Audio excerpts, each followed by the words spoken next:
Good afternoon. It's Friday, the 8th of December, 2023, just after 1 o'clock. Welcome to UK Column News. I'm your host, Mike Robinson. Joining me by video link today, we have Vanessa Beeley and Ben Rubin. Welcome to the programme, both. Now, we're going to start with immigration and, a little piece of video, because last week, as some people will have seen, Matthew Rycroft, the Permanent Secretary, former Permanent Representative to the United Nations for the UK, but the current Permanent Secretary for the Home Office, was giving evidence to the Home Affairs Select Committee, and he was being asked about immigration. So let's have a look at this. Hi guys, just one question from me. Put foreign offenders aside and Albanians aside, just forget about those numbers. How many people travelling on small boats that's been refused asylum have been sent to a third country or back to their own country over the past 3 years? I don't think we have. I think we'll write to the committee with those numbers, Mr. Anderson. That's staggering. That's actually okay, then let's do it for the last year. I don't have a number for non-Albanian, non-FNOs. Perhaps they might be able to help you. Let's do last week then. Do we have any figures about anything? No. Yes. In the last 6 months, just how many in the last 6 months? As Simon said, there are charter flights and other ways of doing returns the whole time, constantly, and we can give you whatever timeline. And Albanians aside, people who are coming here who are being refused asylum, because I'm sure there's a few. How many was sent back last month? Incoming.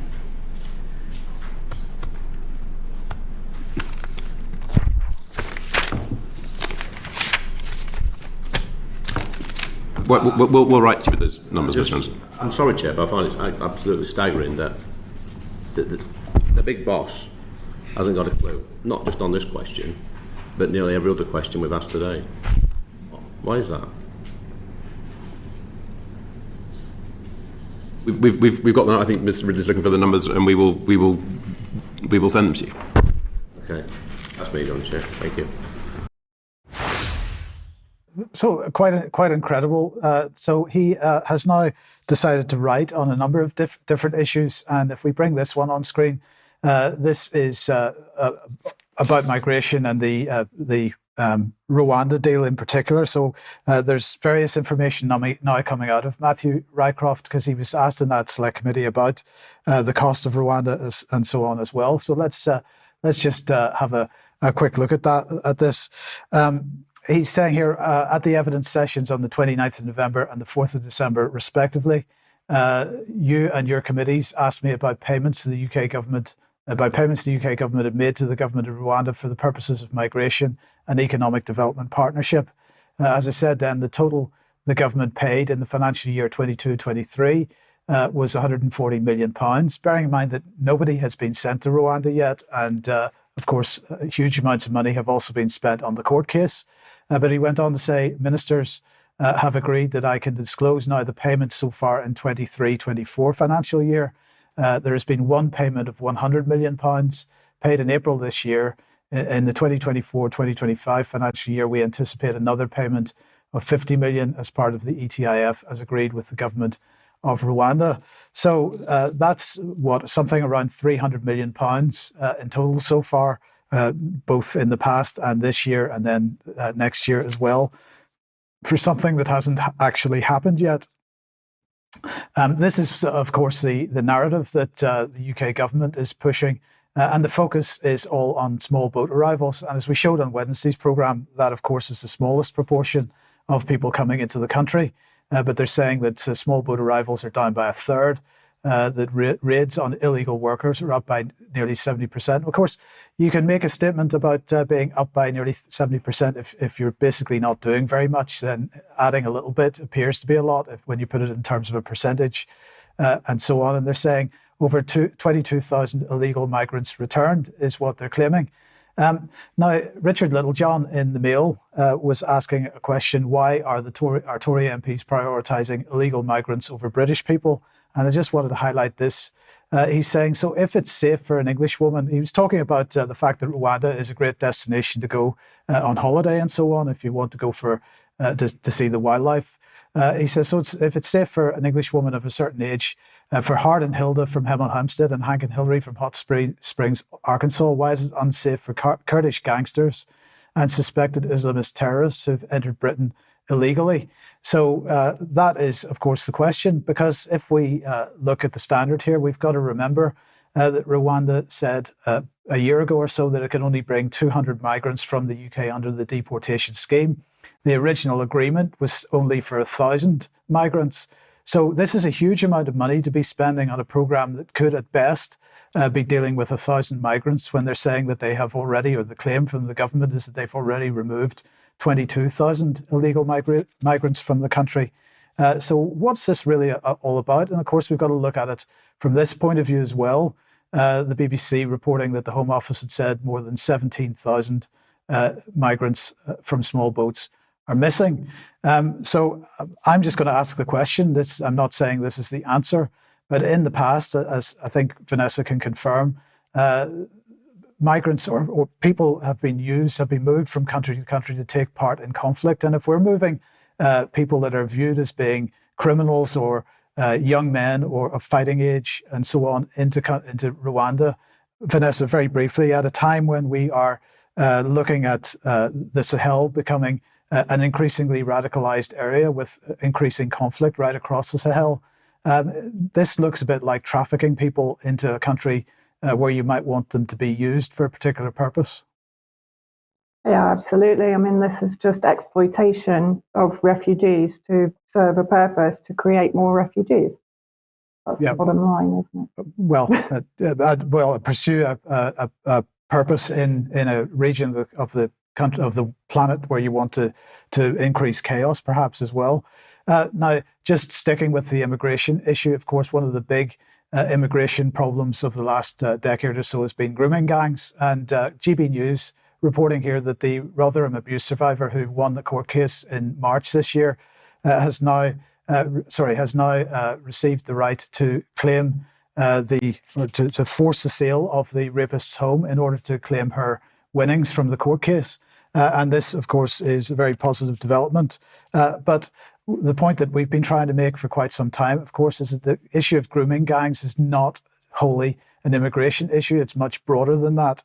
And if we simply focus on the immigration issue, we're either not dealing with the problem, actually we're letting down the victims, the broader victims of sexual abuse and child sexual abuse in particular. So this came out today, I think, yesterday, from Her Majesty's Inspector of Constabulary, saying the report is called An Inspection on the Effectiveness of the Police and Law Enforcement Bodies' Response to Group-Based Child Sexual Exploitation in England and Wales.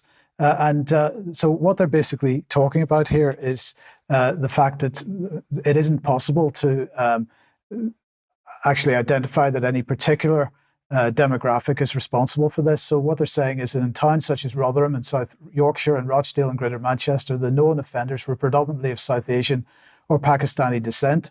But in April 2023 in Walsall, Operation Satchel saw 21 people convicted of a range of child sexual abuse offences. All those convicted were white. In December 2020, the Home Office published a paper that considered the characteristics of group-based child sexual exploitation. An accompanying literature review produced in October 2020 noted that the media has given much attention to the model of offending involving an Asian perpetrator and a white victim. But both papers reached the conclusion that it isn't possible to state whether offenders can be linked to group-based child sexual exploitation based on their ethnicity.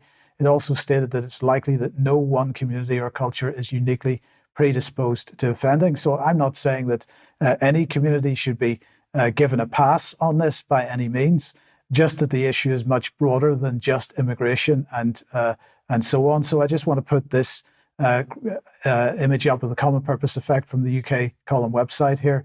If you want to read a little bit more of the background to this, please do have a look at it, because we have been talking about children in the care of various councils around the country, disappearing from council care into grooming gangs and so on.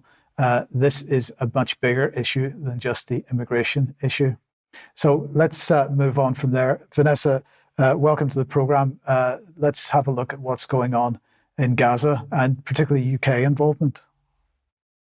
Yes, Britain is re-emerging as the long-time colonialist power, again, in occupied Palestine. Of course, there's been reports since the 7th of October of SAS special forces being prepared to join IOF forces, particularly inside Gaza itself. But here we have Grant Shapps says a takeover by the Palestinian Authority is the likely solution to the issues in Gaza. So Britain preparing West Bank leaders to govern Gaza. A British military team in the West Bank, which apparently has been there for some time, is helping to prepare the Palestinian Authority to take over the governance of Gaza. As Grant Shapps said, it should be in charge after the war in an attempt to improve the lives of both sides. There is so much doublespeak going on at the moment between the US and UK officials. It's extraordinary. Shapps told The Times that a British support team had been on the ground in Ramallah for more than 10 years, and the UK would look at it, increasing its capacity to help the Palestinian Authority. The support mission, of course, is rarely talked about, and it is combined with Canada and America. We have to use this appalling crisis to improve the security of Israelis and the lives and livelihoods of Palestinians, and I think you do that by bringing together an international coalition which is led by Arab states. Now, I leave you to guess what those Arab states are, but I would surmise UAE and Saudi Arabia definitely in there, and potentially Egypt, about what we talked about, the Levant gas reserves and their exploitation, particularly by British gas. So what we're also seeing is UK surveillance aircraft to search for Hamas hostage sites in Gaza, apparently. I have to ask, does Israel, with apparently the top-notch security surveillance, are they not able to find the Hamas hostages inside Gaza? No, they need the British and the Americans, of course. So the UK will conduct surveillance flights over Israel and Gaza to search for hostage locations used by Hamas, the MOD has said. They said a range of unarmed aircraft would be used for the reconnaissance flights, including Shadow R1s, which are used for intelligence gathering. I think that's a greater purpose. Information on the potential whereabouts of captives will be shared with Israel. The safety of British nationals is our utmost priority, the MOD said in a statement. In support of the ongoing hostage rescue activity, the UK MOD will conduct surveillance flights over the eastern Mediterranean, including operations in airspace over Israel and Gaza. Well, over the eastern Mediterranean, of course, that could include Lebanon and Syria. Surveillance aircraft will be unarmed, do not have a combat role, and will be tasked solely to locate hostages. Only information relating to hostage rescue will be passed to the relevant authorities responsible for hostage rescue. Methinks they protest too much there. I think Britain is ramping up its involvement from a military perspective in the occupied territories. Okay, thank you for that, Vanessa. Ben, let's welcome you to the programme. And on Wednesday, we mentioned Andrew Bridgen's event in Parliament on Monday. Now, you attended, and thank you very much for doing that. But what was your take on it? My take on it was my personal take on it. And hello, everyone. Thanks, and great to be here, of course. A lot of people have built this up to be a momentous occasion. I'm a little bit more cynical myself about the capacity of Parliament to do anything useful, or the desire for anyone in Parliament to do anything useful about what's happened with COVID. Although it was an interesting event to attend, it felt quite profound being there. And Bridgen, who is the kind of sole mainstream politician who's been speaking out in the UK about the COVID situation at really any point over the past couple of years, had convened an all-star cast, actually. So these were the big hitters of science, the big hitters of medicine, the people that have been speaking out on a consistent basis for the past few years about what's been going on. And it was fascinating to be in the room with them. Unfortunately, Mike Yeadon and Peter McCullough were not able to contribute. There was a technical issue, and actually it turns out this has happened 3 or 4 times to Mike Yeadon in recent weeks, and he's quite keen to get information out that appears to be being suppressed. Whether that's accidental or on purpose is not entirely clear. I'm not throwing any accusations at Bridgen or anyone else in the room, but it does see a little bit of a coincidence for that to be consistently happening. There were contributions from David Martin, who made some big, bold statements. I mean, these are really big accusations being thrown around. You can't deny it. He talked about the fact that there are criminals in every strata of this government, the UK government. He pointed out that this has been going on for over 50 years now. A lot of this is linked into the Wellcome Trust and a bunch of the other institutions that we have here in the medical system and in the pharmaceutical industry. Professor Angus Dalgleish, who's started speaking up recently, actually explained that he'd spoken to Chris Whitty and Sage very early on about why the proposed vaccine technology wasn't going to work, and he presented some alternative options, but he was dismissed by them as being a non-expert who they wouldn't listen to. He also explained how these injections are now leading to turbo cancers. We've seen this a lot. This seems to be one of the main downstream implications of the RNA technologies, that they are accelerating and causing cancers in patients. Dr. Ryan Cole talked about this extensively as well. He showed a bunch of images of spike protein expression in cancer tissue from his laboratory, right? So this is actual science, right? These are the scientists using the most advanced techniques available to analyze the situation and what's going on in real time and reporting it to the public and directly to members of parliament here. And actually Mike did a great job on Wednesday of listing out all of the people from the House of Commons and the House of Lords who attended. I'm not going to reel those off now, but there were some people there like David Davis, John Redwood, a bunch of other, big beasts of the Tory party in attendance who were listening very intently, most of them right the way through to the end. Pierre Corey was also there. He talked about corruption at the University of Oxford and the University of Liverpool by the scientists who designed ivermectin trials, basically set them up to fail so that ivermectin was discredited as a potential treatment. Robert Malone talked about the fact that he abandoned his use of the RNA technology, which he helped to invent back in the late 80s and the 90s, when he understood the toxicities that were endemic in these technologies and that it's impossible to overcome them. So he's essentially surprised that this stuff is still being rolled out into the arms of people around the world. The big news was Steve Kirsch, who basically talked about some analysis of a data set which has been released by a whistleblower in New Zealand, a fellow called Barry Young, who's accessed some vaccine information right down to the individual patient level, and has been arrested and imprisoned for that, for illegally accessing vaccine data. That data shows a peak in mortality immediately after COVID-19 injections, according to Kirsch's analysis. However, there has been some controversy around that over the past couple of days already. A gentleman called Nick Hudson, who viewers of this program may well be familiar with, who's the chairman of Panda.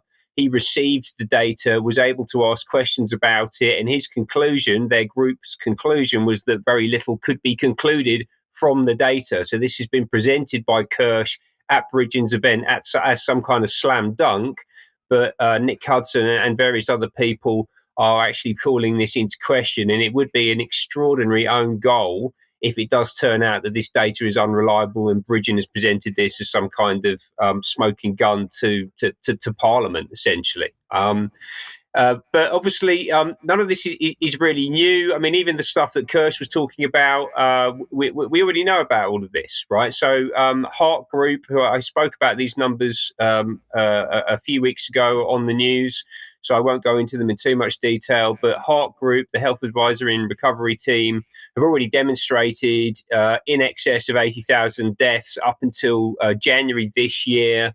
using ONS data that's already publicly available. So there was a lot of people calling for the release of the ONS data, and actually a bunch of the politicians, so David Davis, for example, said he would write to the ONS, but we already have had access to ONS data that has already shown us that there have been issues with the vaccination program.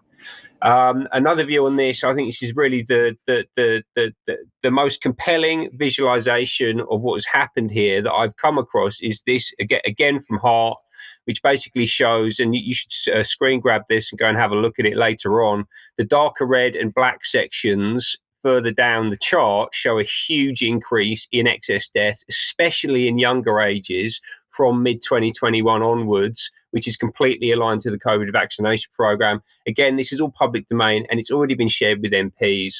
And actually, this isn't the first time that this information has been formally shared in Parliament. So last year, on the 18th of October, Aseem Malhotra presented his 2 peer-reviewed papers, which concluded that the COVID RNA vaccine has played a significant or primary role in being a big cause of unexplained cardiac arrest, heart attacks, strokes, cardiac arrhythmias, a whole bunch of other things. He called for them to be taken off the market, taken out of the health system. And what's the response been from the system itself, from the politicians, from the NHS? Well, the NHS is still recommending these jabs 3 years down the track. And Parliament is actually bringing in its very own Ministry of Truth. So they've just created a new resource to help spot conspiracy theories. This is targeted at members of Parliament. And it's about explaining some of the most prominent conspiracy theories circulating online, including those relating to Ukraine, vaccines, and anti-Semitism. And this has been set up as a response to Bridget. Yeah, so they've explicitly stated that this is part of a drive to drive out conspiracy thinking as a response to Andrew Bridgen, who apparently has been radicalized. It was good to see the senior politicians paying attention and engaging with this information. I should say to them, to David Davis, to John Redwood, to all of the other people in attendance, we know that you know now, and we are watching you, and we are expecting to see some action. And that doesn't just mean writing a letter to the ONS. And we know that the stakes are high, but unfortunately that is the job that you've chosen to take on. In fact, you can see here on my just to wrap up, a tragedy this week where the lead EU lawmaker, Michel Rivasi, who was digging into Ursula von der Leyen's coordination with Pfizer around the COVID vaccination program, has unfortunately and tragically died of a heart attack on the way into work earlier on this week. So, yeah. I'm sure that's just a coincidence, Ben, but tragic nonetheless. Okay, let's move on. If you like what the UK column does, you'd like to support us, you can do so at community.ukcolumn.org. There are options for you to become a member there, and that help is very much needed and appreciated. You could pick something up at the UK Column shop, and I want to say thank you very much to everybody that's done that in the last few days. That has been fantastic. But please do share anything you find on the various platforms, especially ukcolumn.org, ukcolumn.extracts.co.uk. And Kenny asked me to mention, of course, we don't have the Telegram channel on there at the moment, but there is a Telegram channel, so go and have a look for that. Ed Dowd went out, the interview with Ed Dowd went out at 1 p.m. yesterday. That's on the website now. The numbers don't lie. Excess deaths with Ed Dowd, Cheryl Granger, and Debbie Evans. So have a look at that. And on Tuesday at 1 p.m., a fascinating interview with Clifford Kirchhoff. And we're calling this Dark Crusade, a look at the origins of Christian Zionism. So that's going out on Tuesday at 1 p.m. It'll be on the website shortly after that if you want to watch on demand. So we're very much looking forward to that. And then this is a bit of an advertisement, or at least a call for assistance. Now, some time ago, we set up Foreign Commonwealth and Development Office Spending website, which is at fcdospending.ukcolumn.org. And this is basically showing, we're attempting to give access to FCDO spending in the same way that we did for vaccine adverse reactions with the yellow card data. But if you look at the data that's on there at the moment, you'll find that it ends in May 2022. And the reason for that is very simple. The government normally published this data with all spending over £25,000 on a regular basis. But almost as soon as this website went up, they stopped publishing the information. So in June this year, I put in, July this year, I put in a Freedom of Information request to the FCDO asking for them to release the data for the next data set, which would be July 2022.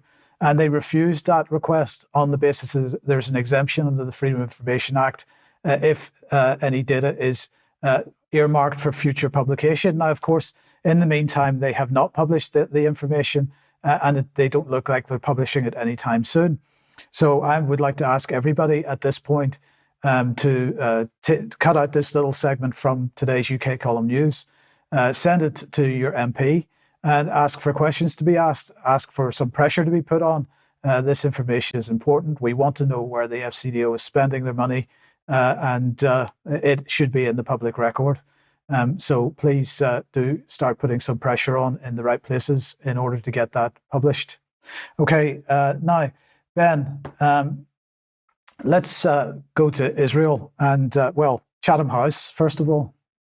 Yeah, so I've got two short videos, two very different opinions of what's going on the ground in Israel and what should happen next. Okay, I'm going to come to the next. Here you go. My name's Jonathan Paris. I want to pick up on Laurie's comments on the current crisis. It's really not about the Middle East, it's about Israel. And to understand the crisis, again, you have to understand what a devastating calamity this is and what a loss of deterrence this is to see Israel suffer 1,400 casualties, nearly all civilian, nearly all old people or young people, many of them babies.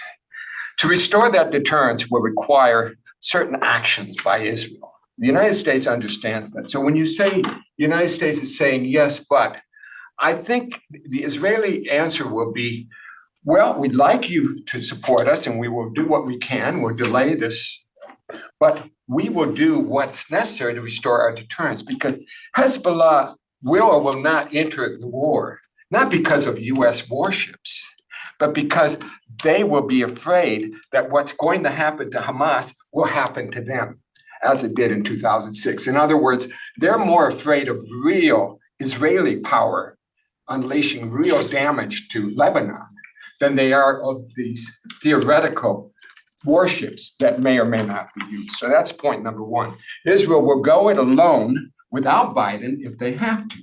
They have a window here because they have the support of Biden and they have this cause.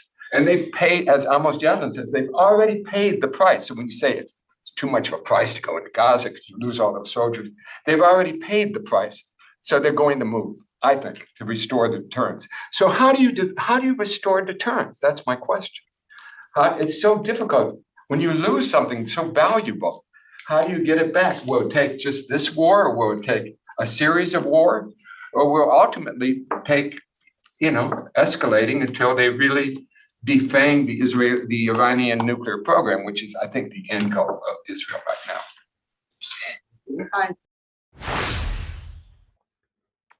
Yes. Yeah, that's what they're putting out into the world.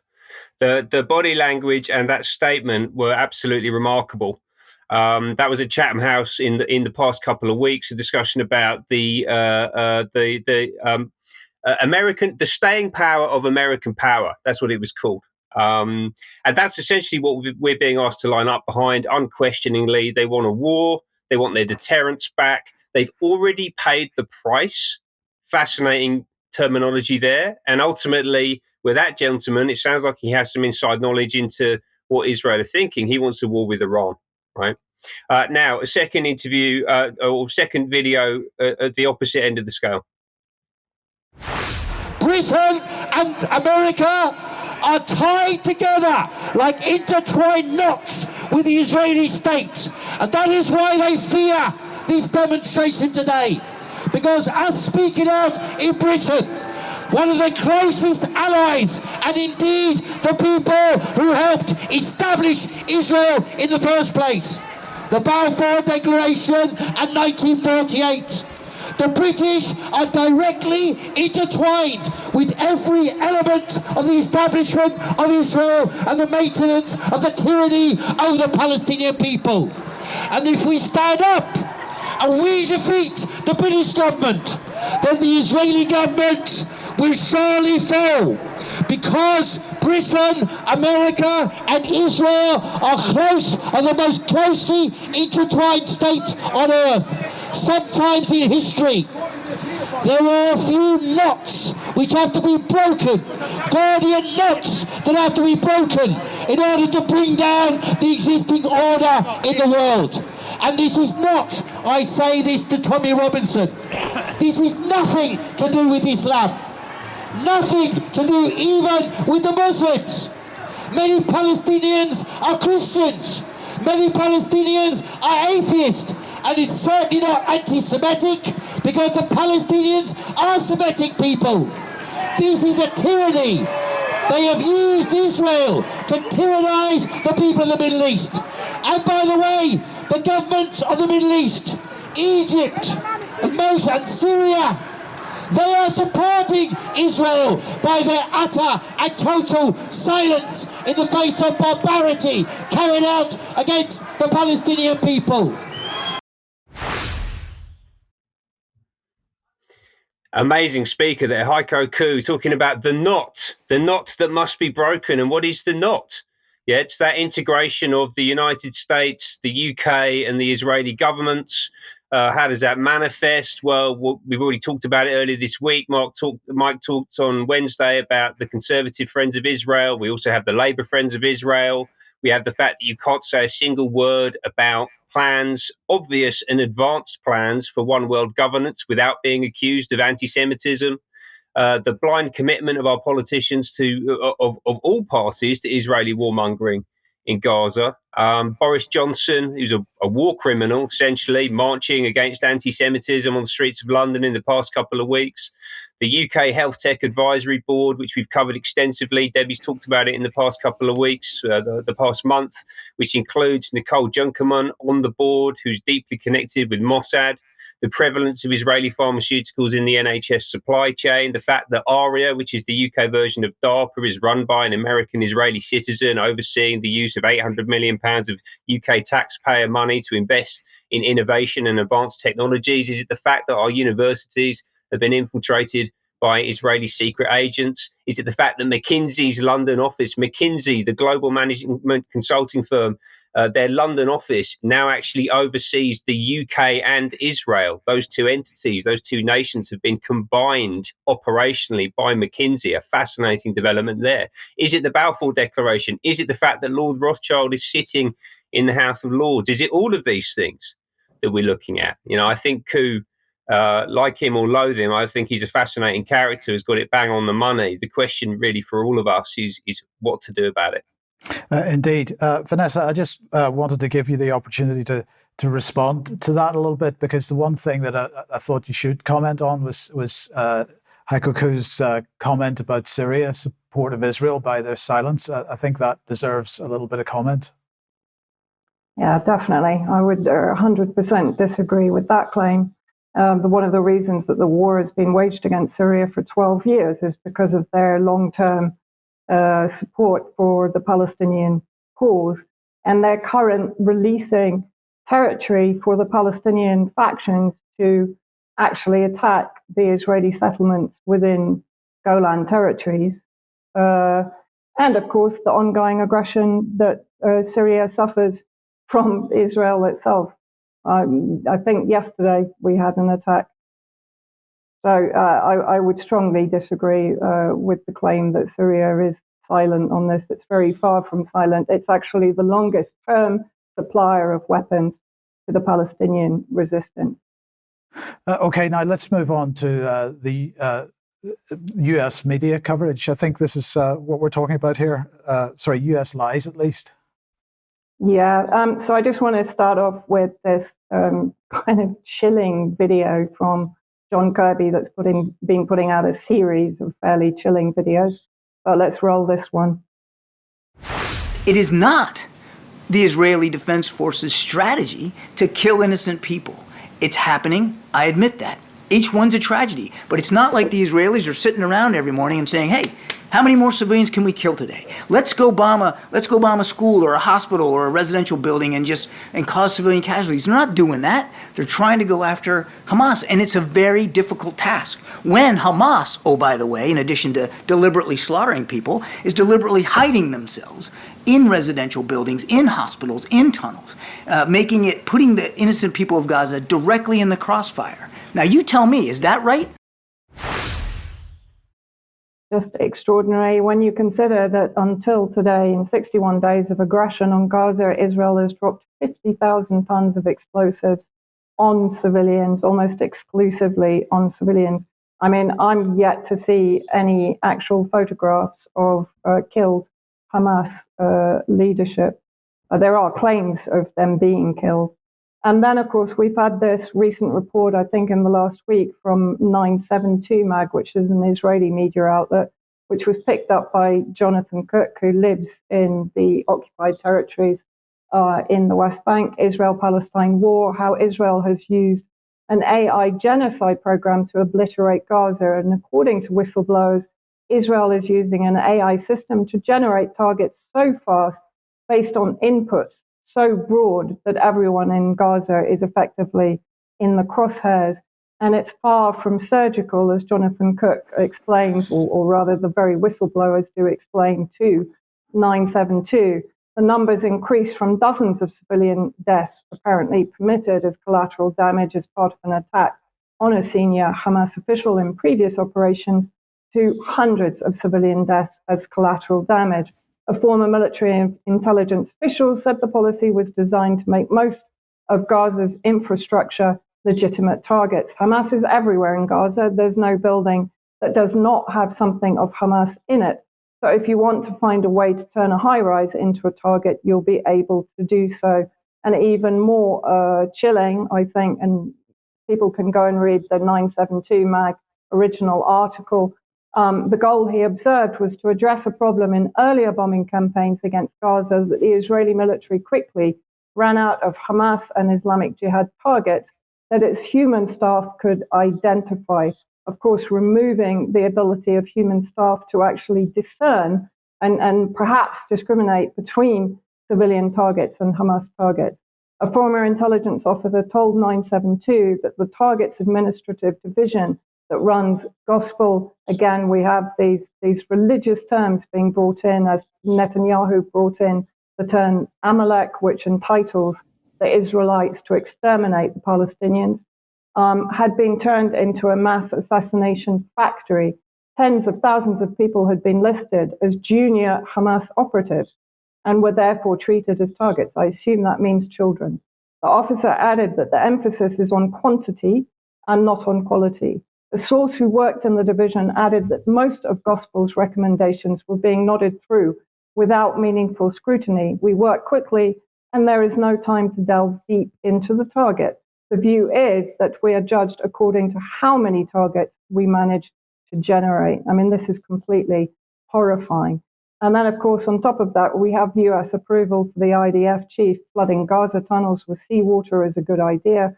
Khan Yunis in the south, which was supposed to be a safe area when people were being driven out of the north, is now heavily under bombardment, and there are massacres ongoing.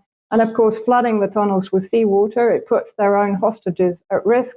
Various meetings within the Senate in Israel have complained about this and saying that their own hostages will be put at risk. But of course, it will destroy the aquifers and the water processing systems in Gaza itself and increase the humanitarian crisis.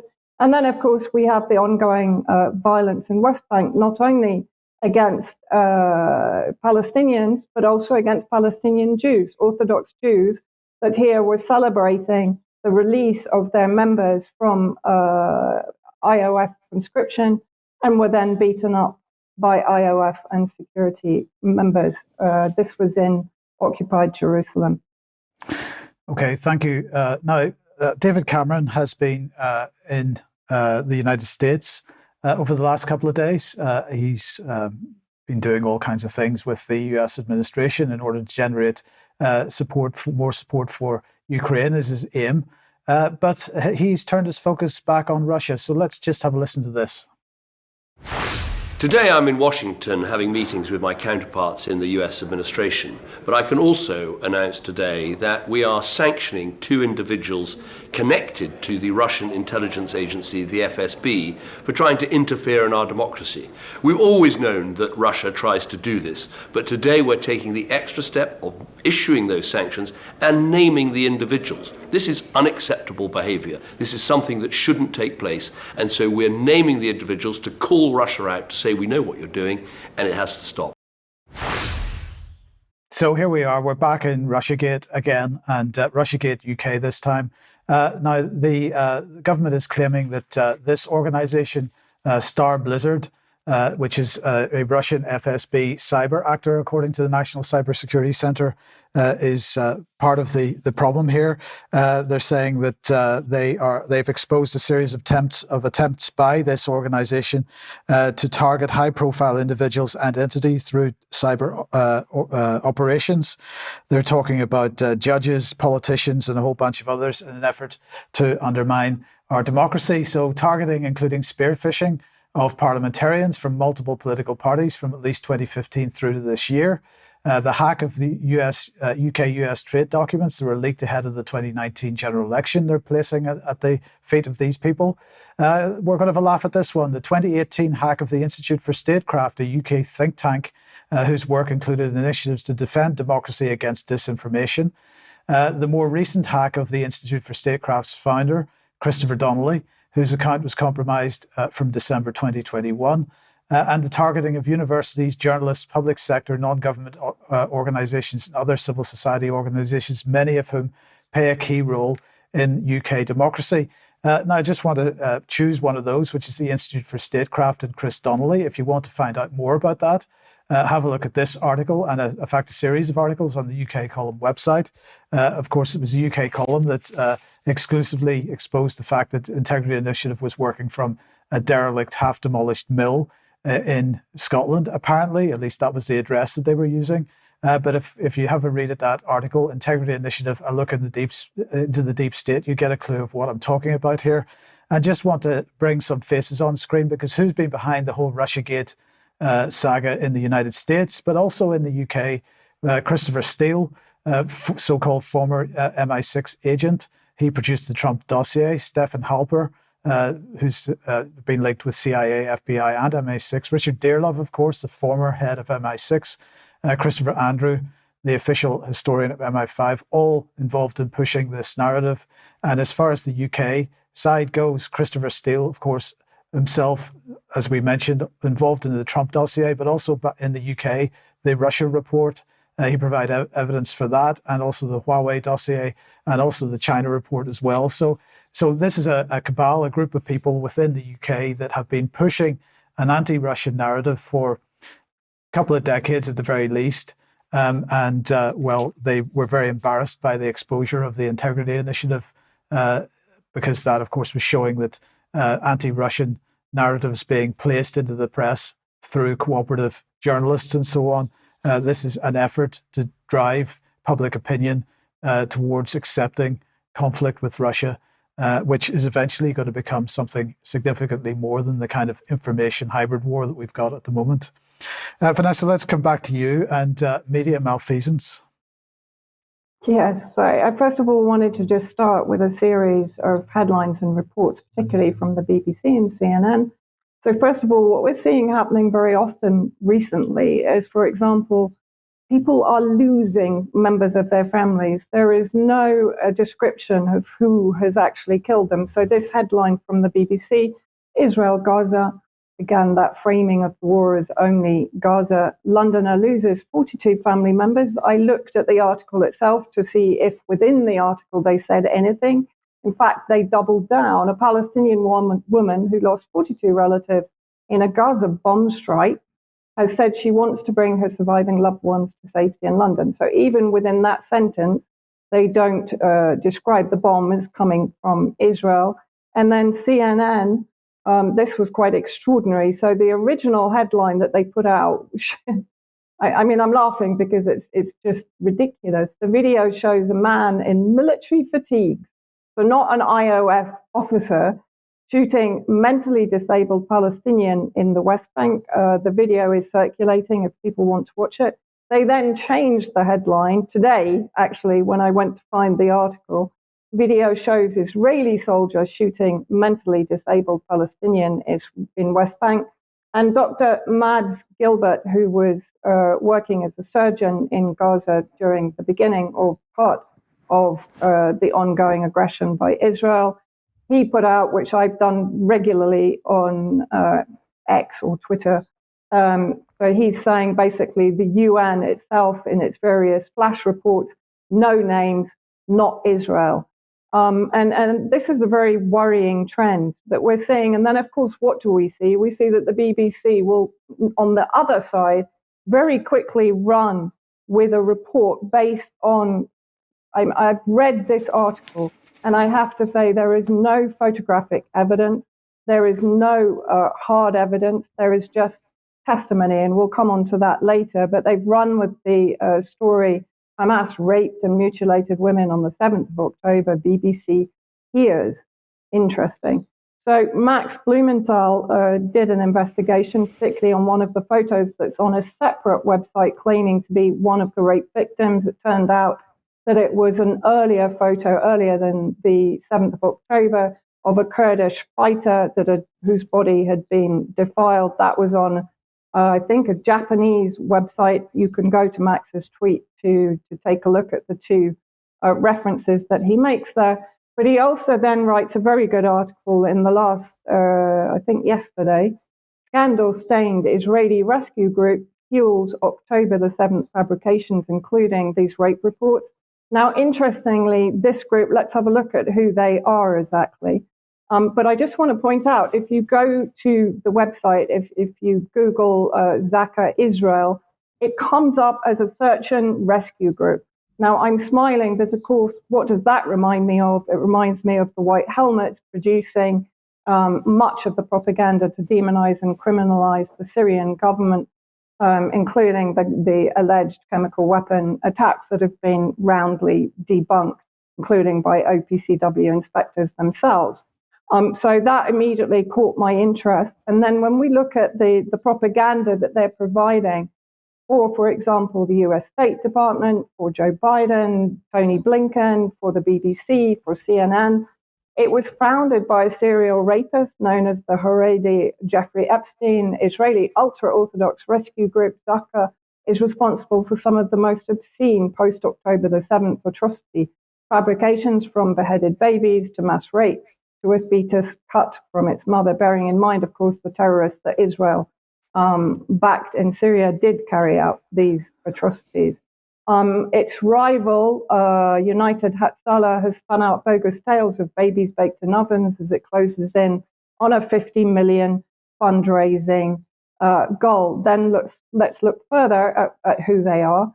So their presence at the heart of a high-level rape investigation is fraught with irony. Until recently, Israeli media coverage of the organization largely focused on gruesome sex crimes committed by its founder, ultra-Orthodox bigwig Yehuda Meshi Zahav, known among Jerusalem's Orthodox community as the Haredi Jeffrey Epstein, due to his well-documented penchant for raping young people of both sexes. Meshi Zahav's decades-long rampage of sexual abuse was undoubtedly known to Zaka staffers and only came to an end following his suicide. Brad Pierce, an independent scholar who published an extensive profile of Zaka's corruption in October 2023, so very recently, described the group as the most opaque and suspicious non-governmental organization I have ever investigated. So bear in mind, this is the group providing the evidence. Then, as Max points out on Twitter, BBC's key voice here is May Golan, who led anti-black race riots in Tel Aviv before she was appointed Israel's Minister of Women's Empowerment. "I'm proud to be a racist," Golan declared at one fascist rally she led. So let's play the actual part of the interview with the BBC and then Golan at this rally. They were burned, they were without organs, they were butchered completely, they were slaughtered to the core. You had heads roaming around, you had breasts of women roaming around, and I just wanted to focus a bit more on the practicalities of gathering.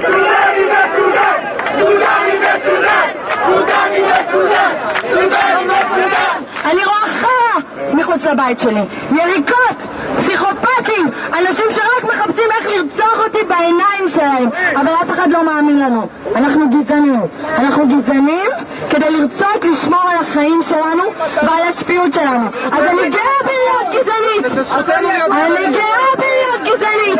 אם אני גזענית בשביל לשמור על החיים שלי, אני גאה. Just condemn it. Just make sure that you care about what women have gone through. Make sure you care about what women are now going through when they're abducted in Gaza. And then let's have a look at the possibility of projection, of course. The instances of rape, particularly against, this is all from Israeli media, by the way. This isn't from any kind of opposition media. Cigarette burns, beatings, attempted sexual assaults, settlers and soldiers abused Palestinians, particularly children. 20% increase in reported sexual assaults in Israeli army in 2016. A third of Israeli soldiers were sexually harassed in 2021 report.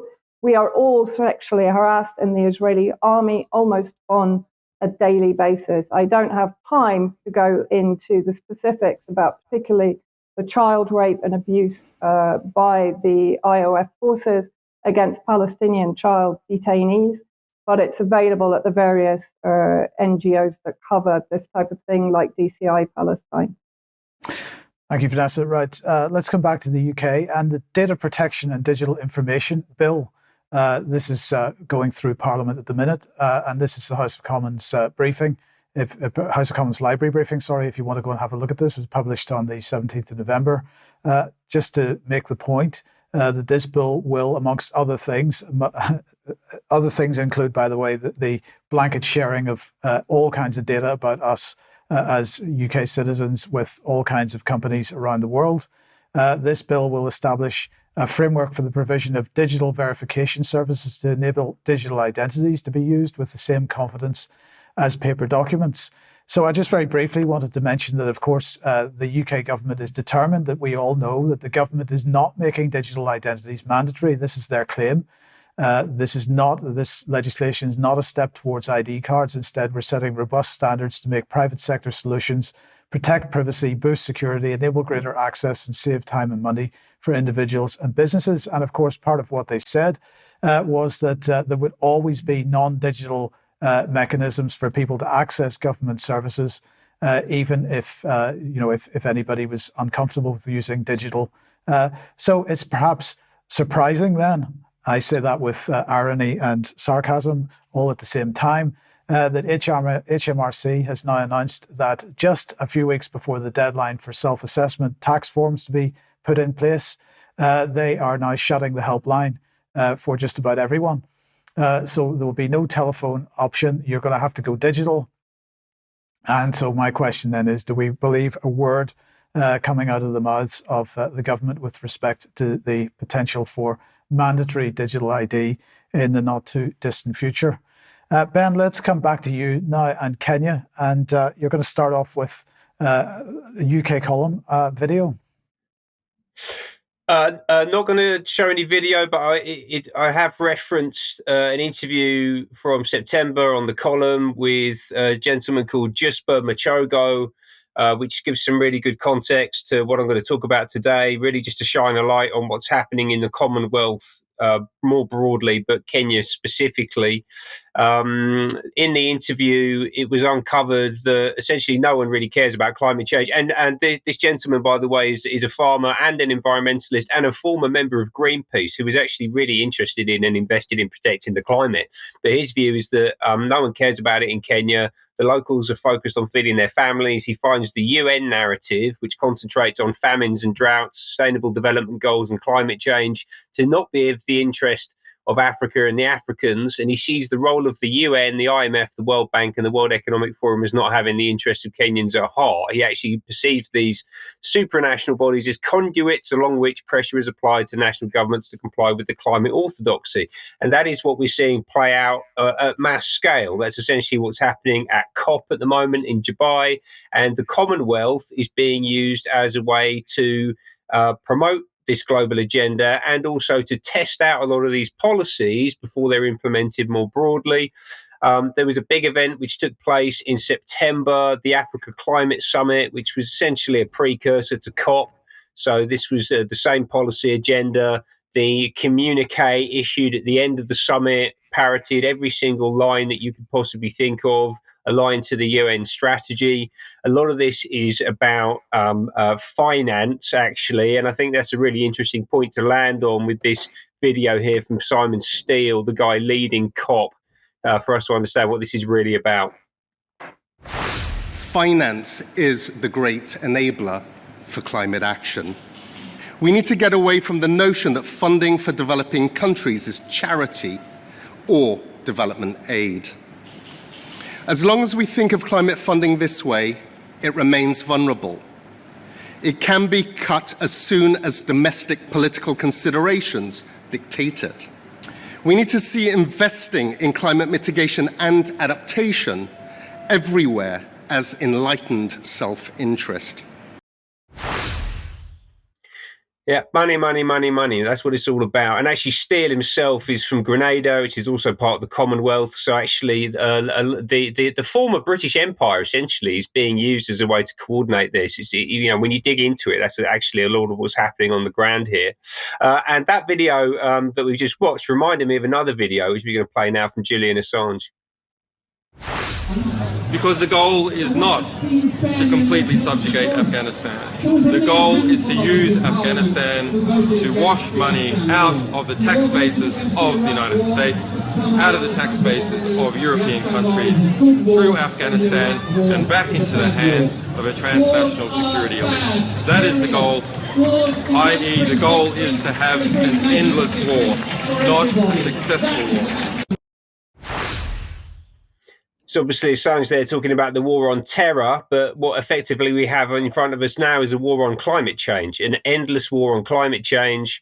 It's an unwinnable battle. You can't beat the climate. I mean, it's just a ridiculous thing to think about. The war on terror ultimately delivering more terror, the war on drugs delivering more drugs, and the war on climate change, I don't know, is it going to deliver more environmental and human catastrophe? I think it probably will do, unfortunately. And these African nations are right in the thick of it. Their media and their political classes appear to be completely controlled by the West. And it's not just climate change, it's all the other components of this global plan as well. So we've just seen that Bill Gates is pushing digital ID for newborns in the Kenyan health system. They are progressing with these plans that are obviously on the agenda in the UK and everywhere else as well. But as I said, they're using these African nations as a test bed for a lot of this technology, in the same way that they used, the pharmaceutical industry used African nations as a test bed for its drugs over the past 100 years, over 100 years now, actually. All of this is obviously being positioned as a great act of altruism. It's about leveling up the global south. It's about addressing and making amends for the horrors of history. Charles, again, was in Kenya recently. As I say, this is really a sort of focal point for a lot of this stuff happening at the moment. So Charles was in Kenya recently and basically apologized informally for slavery and colonial abuse. He talked about the abhorrent and unjustifiable acts of violence committed against Kenyans during their right for independence. He talked about his great sorrow and deep regret. And Kenya's president, William Ruto, praised the king's exemplary courage in shedding light on uncomfortable truths. And that's very much in the context of a big push towards reparations. A lot of the African nations and the Caribbean nations, their political class in particular, are pushing essentially for more money. That's what they're looking for. And by the way, my grandfather was a slave. He was in a slave labor camp in the Second World War. I've thought about this a lot. The way to make reparations for slavery is first and foremost to end slavery today. And there are actually 40 million people, it's estimated, currently living in slavery, which is 10 times the amount who were taken from Africa in the transatlantic slave trade over a period of a couple of hundred years. There is an order of magnitude more slaves alive today than there were during that period. The supply chains of all of our global corporations are created using slaves. In fact, most of the technologies being put forward by the climateers, the people who are going to come in and save humanity, are actually predicated on the use of slave labor. So the hypocrisy here is absolutely phenomenal. And as a final point, the Guardian is going on a big fundraising drive. And I just want to state very emphatically that you should not, under any circumstances, support the Guardian. You should support UK Column instead. Oh, thank you very much for that, Ben. I completely agree with that. Well, we'll talk about more of that in extra. Now, look, I want to finish today with a couple of video clips from Twitter, and I'm going to say thank you very much to the people that posted these. And this is two separate clips with people addressing Keir Starmer. First of all, while he was on a train. Let's have a look at this. Keir, how many more children in Palestine have to die before you call for a ceasefire? Over 7,000 children have died. Over 7,000 children have been slaughtered by Israel. This is unacceptable. So what happened to human rights? What happened to democracy? We call for peace, we call for democracy. We don't see any of that when it comes to the Palestinians. 7,000 children, how many more have to die? 20,000 people, how many more people have to die? This is unacceptable. Where is your humanity? Sir, where is your humanity? Please don't touch me. Please do not touch me. I'm not doing anything wrong. Okay, I'm not doing anything wrong. This is I paid for a ticket. I'm on the train. So I think this is the type of thing we need to see much more of. That person very polite, very quiet, making very firm and making the point, but not afraid to go and speak to Keir Starmer directly. Now, once Starmer got off the train, this is what happened.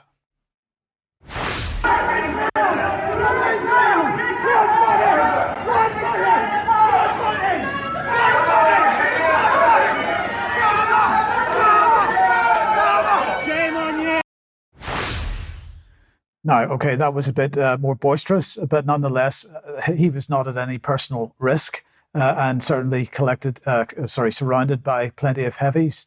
But if you were looking closely at the look on his face, he was not comfortable. And I think a bit more discomfort in our MPs is something that we should, and particularly political leaders, is something that we should encourage. We're absolutely not suggesting that there should be any violent action. That would be really silly and actually counterproductive. But I think a lot more pressure needs to be placed on some of these people. And so I would applaud everybody that was involved in the production of those two videos. And I think we'll leave it there for today. We'll be back in a few minutes for some extra with Ben and Vanessa. If you're a UK Column member, join us for that. Otherwise, we'll see you at 1 p.m. as usual on Monday. Hope everybody has a great weekend, and we'll see you then. Bye-bye.